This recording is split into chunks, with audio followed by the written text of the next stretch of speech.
আজ আপনারা দেখেছেন যে একটা নোটিশ ইতিমধ্যেই ভাইরাল হয়েছে আপনাদের কাছে। সেই নোটিশ বিধাননগর কমিশনারেট থেকে আমাদের কাছে দেওয়া হয়েছে। সেখানে বলা হয়েছে যে যুদ্ধকালীন পরিস্থিতি কথা মাথায় রেখে আন্দোলন যাতে আমরা প্রত্যাহার করে নিই, এরকম একটা নোটিশ এসছে। এবং তারপর থেকেই অনেকের কাছে এই বার্তা গিয়েছে যে আমরা বোধহয় আন্দোলন প্রত্যাহার করে নিয়েছি বা নিতে চলেছি। এ বিষয়ে একটু বিস্তারিত বলে দিই। এই নোটিশ আমাদেরকে মেলের মাধ্যমে পাঠানো হয়েছে এবং হার্ড কপিও আমাদেরকে দিতে আসা হয়েছিল। আমরা হার্ড কপিটা রিসিভ করিনি। মেলের মধ্যে দিয়ে যে নোটিশ আমাদের দেওয়া হয়েছিল, সেই নোটিশের একটা প্রত্যুত্তর চেয়ে আমরা আর একটা মেল করেছি। মেলটা কি করেছি না, সেখানে আমরা জানতে চেয়েছি যে আপদকালীন পরিস্থিতির কথা মাথায় রেখে কেন্দ্রীয় স্বরাষ্ট্র দপ্তর থেকে এইরকম কোনো নোটিশ দেওয়া হয়েছে কিনা, যেখানে বলা হয়েছে কোনো শান্তিপূর্ণ সহাবস্থান এই যুদ্ধকালীন পরিস্থিতিতে করা যাবে না।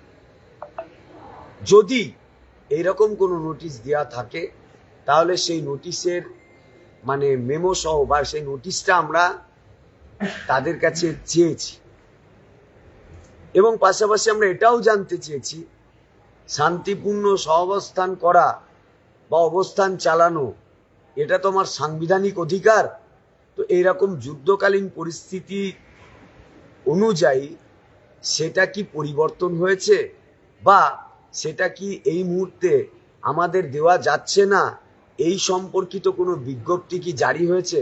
এই দুটো কথা জানতে চেয়ে আমরা পুনরায় মেল করেছি কমিশনারকে। আন্দোলন আমরা প্রত্যাহার করিনি, আমরা জানতে চেয়েছি, সবটাই আইন অনুযায়ী। এখন আমরাও জানি সীমান্তে ভয়ঙ্কর এক সংকট নেমে এসেছে, যুদ্ধ চলছে। নাগরিক হিসাবে এই আপদকালীন পরিস্থিতিতে সমঝোতা করার দায় আমাদেরও আছে।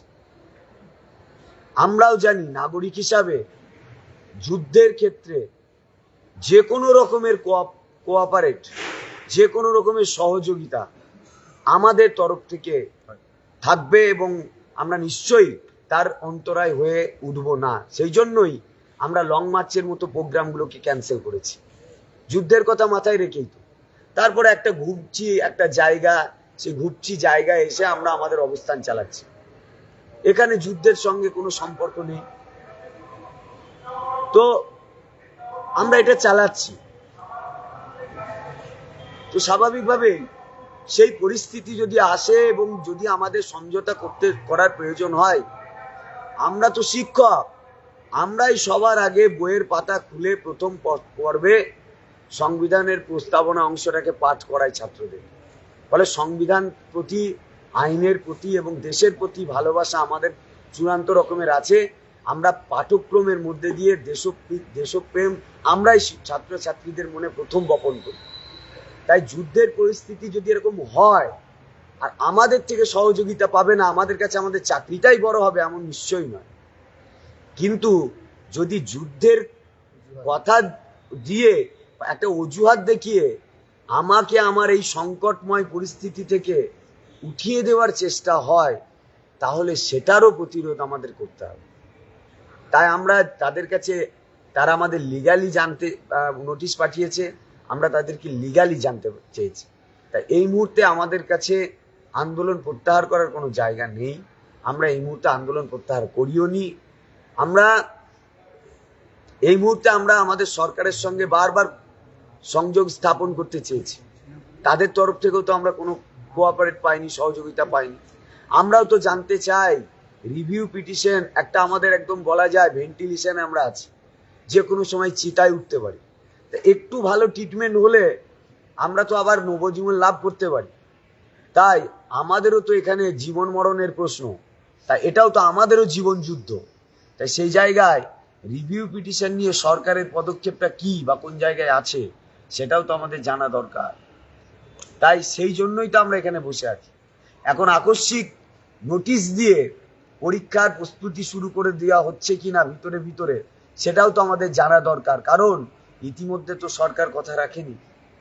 সরকার তো বলেছিল যে রিভিউ পিটিশনে যাওয়ার আগে আমাদেরকে বলবে, কবে যাচ্ছে, কবে কেস উঠছে আমাদের বলবে, কবে ড্রাফট কি রেডি করছে আমাদের বলবে, বলেনি। এখনো সেই পর্যায়ে আছে কিনা বা তারা আমাদের সহযোগী হিসাবে কাজ করতে চাইছে কিনা আমরা তো জানি না। আমরা তো বার্তা পাঠিয়েছি দেখা করার জন্য, কোনো প্রত্যুত্তর তো আসেনি। উপরন্তু এরকম একটা যুদ্ধের অজুহাতের নোটিশ দিয়ে দিলে তো হবে না। তাই আপাতত আমরা আছি। নাকি কলকাতা বুক সহ পুরো পশ্চিমবঙ্গের বুকে যেখানে সমস্ত রকম শান্তিপূর্ণ অবস্থান বিক্ষোভ চালাচ্ছে যে কোনো সংগঠন, যে কোনো মঞ্চ, তাদের সবাইকে দিয়েছে, তারা এর কোনো সদুত্তর দিতে পারেনি। এবং আমরা এটাও খোঁজ নিয়েছি বিভিন্ন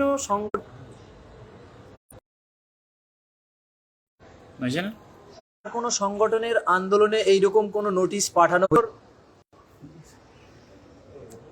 আসেনি। এবং আমরা সেই সমস্ত সংগঠনের কাছ থেকেও জানলাম যে এরকম নোটিশ সেই সমস্ত সংগঠনের কাছেও ধরানো হয়নি। তাহলে এক প্রকার এটা পরিষ্কার যে আমাদের উপরে আমাদের এই আন্দোলনটাকে সরকার টার্গেট করছে। কারণ এই আন্দোলনের তীব্রতাটা এতটাই হয়েছে যে সরকারও পর্যন্ত এটা নিয়ে ভাবতে বাধ্য হচ্ছে। তাই বারবার আমাদেরকে নানান অছিলায় এই আন্দোলনটাকে কিন্তু তুলে দেওয়ার চেষ্টা করছে। একটা জিনিস ভাবুন, এতদিন পর্যন্ত আমরা এই আন্দোলনটা করছি, সেই অপারেশন সিঁদুর শুরু হওয়ার দিন থেকে তখনও পর্যন্ত কিন্তু কোনো মিডিয়াতে এই আন্দোলনের কোনো রকম খবর প্রচার হয়নি। আজ যখন সংবাদ মাধ্যম কি খবর প্রকাশ করছে না আন্দোলন তুলে নেওয়ার, কিন্তু সেই সংবাদ মাধ্যমকে আমরা বারবার করে ডেকেছিলাম যে আপনারা এই আন্দোলনের প্রচারটা করুন, আমাদের যে আন্দোলনটা চলছে সেই আন্দোলনের খবরটা করুন। তারা তখন বলছিলেন যে স্যার এখন যুদ্ধের আবহ চলছে, যুদ্ধের খবরটা আমরা প্রচার করছি।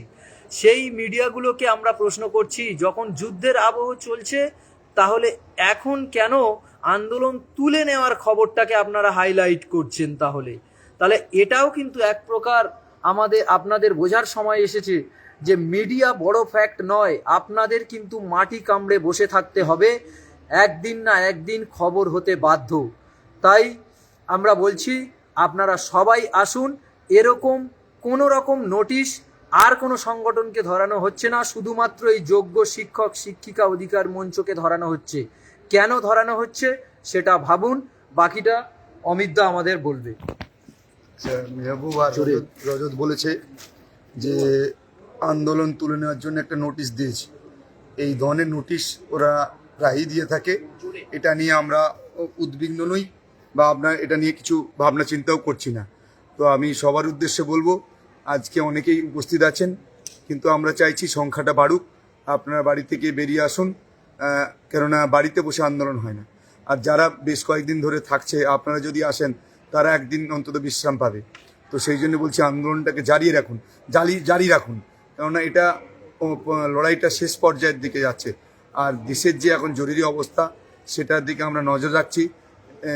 এটা যেহেতু পশ্চিমবঙ্গের আমরা তো মেন যে যুদ্ধের আবহাওয়াটা দেশের পশ্চিম প্রান্তে উত্তর পশ্চিম প্রান্তে চলছে, আমরা বিষয়গুলোর উপর নজর রাখছি। যদি কেন্দ্র স্বরাষ্ট্রমন্ত্রক থেকে কোনো জরুরি বার্তা আসে তখন নিশ্চয়ই আমরা আন্দোলন তোলার ব্যাপারে ভাবনা চিন্তা করব। কিন্তু এখনই এই নিয়ে আমরা প্রত্যাহার করার কোনো ভাবনা চিন্তা আমাদের নেই, বরঞ্চ আমরা দাঁত চেপে মাটি কামড়ে পড়ে থাকার দৃঢ় প্রতিজ্ঞা আমরা নিয়েছি।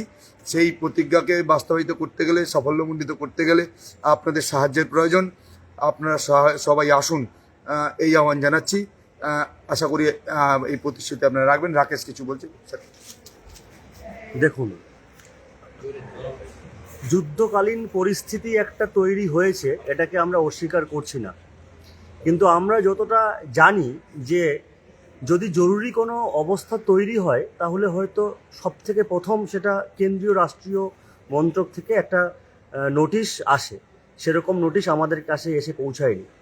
আমাদের বিধাননগর পুলিশ থেকে একটা আন্দোলন প্রত্যাহার করার নোটিশ দিয়েছে, যেটা আমরা গ্রহণ করিনি, এবং মেহবুব যেটা বলল তার প্রত্যুত্তরে আমরা কিছু তথ্য চেয়ে পাঠিয়েছি, দেখা যাক কি আসে। আমরা রাষ্ট্রীয় নিরাপত্তা নিয়ে কোনো সমঝোতা করব না। আমরা শিক্ষক, সংবিধানের প্রস্তাবনা আমরা প্রতিদিন নিজে পাঠ করি এবং ছাত্রদের পড়াই। তো রাষ্ট্রীয় নিরাপত্তার আগে যারা অন্তরা তৈরি করার চেষ্টা করছেন যে একটা শিক্ষক সমাজকে আমরা আন্দোলন করছি রাষ্ট্রীয় নিরাপত্তাকে লঙ্ঘন করে, এই ভুল বার্তা চারিদিকে ছড়িয়ে দেওয়ার চেষ্টা হচ্ছে। এটা পুরোপুরি মিথ্যে। আমরা যদি সত্যি সত্যি সেটা অনুধাবন করতে পারি, কেন্দ্রীয় মন্ত্রকের কাছ থেকে সেরকম কোনো নোটিশ আসে, আমরা তখন ভেবেচিন্তে অবশ্যই যদি আন্দোলন বা অনশন প্রত্যাহার করতে হয় রাষ্ট্রীয় নিরাপত্তার কথা ভেবে আমরা করব, কিন্তু তার আগে নয়। আমাদের কাছে অনেক আশঙ্কা আছে, অনেক প্রশ্ন আছে। আমরা আন্দোলনটা চালাচ্ছি কেন? আমরা এটা মনে করছি এই সরকারের প্রতি খুব যে বেশি ভরসা আমাদের আছে তা নয়।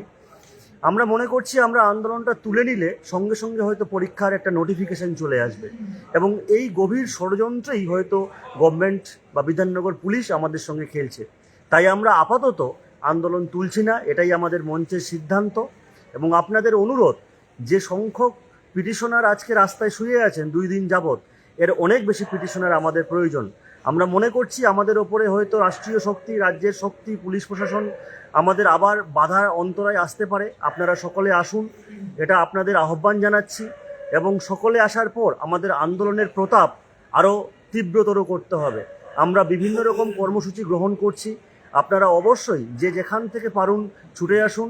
আজকে এই বলেই এই লাইভ শেষ হচ্ছে।